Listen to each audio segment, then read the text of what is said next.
Juvenal Habyarimana was a Rwandan politician and military officer who served as the second president of Rwanda from 1973 to 1994. He was one of the most influential and controversial figures in the history of Rwanda, whose assassination triggered the genocide against the Tutsi in 1994. Habyarimana was born on March 8, 1937, in Gisenyi, Rwanda, to a wealthy Hutu family. He received his education in mathematics and humanities at St. Paul's College in Bukavu, Belgian Congo, and later enrolled in Lovanium University's medical school in Leopoldville. However, he left his studies in 1959 to join the officer training school in Kigali, where he graduated with distinction in 1961. Habyarimana rose rapidly through the ranks of the Rwandan army, becoming an aide to the Belgian commander of the force in Rwanda. He also proved to be an effective officer against insurgents from both the Hutu and the Tutsi ethnic groups. He became Chief of Staff in 1963, Minister of Defense and Police Chief of Staff in 1965, and Major General in 1973. On July 5, 1973, Habyarimana led a bloodless coup against President Gregoire Kayibanda, who had favored the Hutu majority over the Tutsi minority and had presided over periodic massacres of Tutsi civilians. Habyarimana established a civilian military government, with himself as president.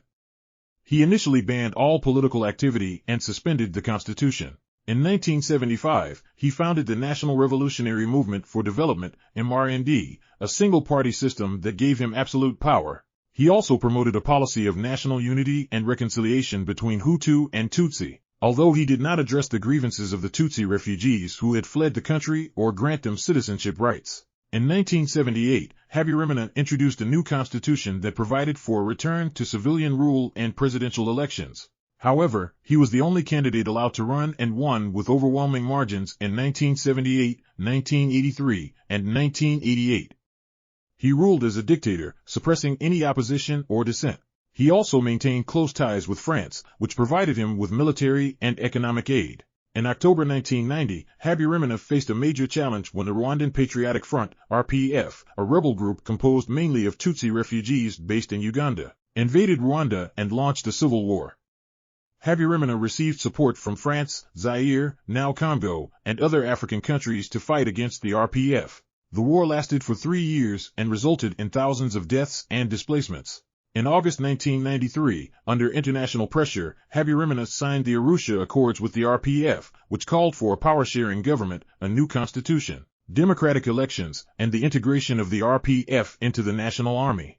However, many hardline Hutu extremists within his own party and army opposed the peace agreement and plotted against him. On April 6, 1994, Habyarimana was returning from a regional summit in Tanzania when his plane was shot down by a surface-to-air missile near Kigali Airport. He died along with his Burundian counterpart Cyprien Ntaryamira and several other officials. The perpetrators of the attack have never been conclusively identified, although various theories have implicated Hutu extremists, RPF rebels, or foreign agents. Habyarimana's death sparked a wave of violence that escalated into a genocide against the Tutsi population and moderate Hutu who supported them. An estimated 800,000 people were killed in 100 days by Hutu militias and government forces before the RPF took control of the country and ended the slaughter. Habyarimana's legacy is complex and controversial. He is seen by some as a visionary leader who tried to bring stability and development to Rwanda after years of ethnic strife. He is also credited with improving the country's infrastructure, education, healthcare, and agriculture during his tenure. However, he is also criticized for being an authoritarian ruler who oppressed his opponents, manipulated ethnic divisions for political gain,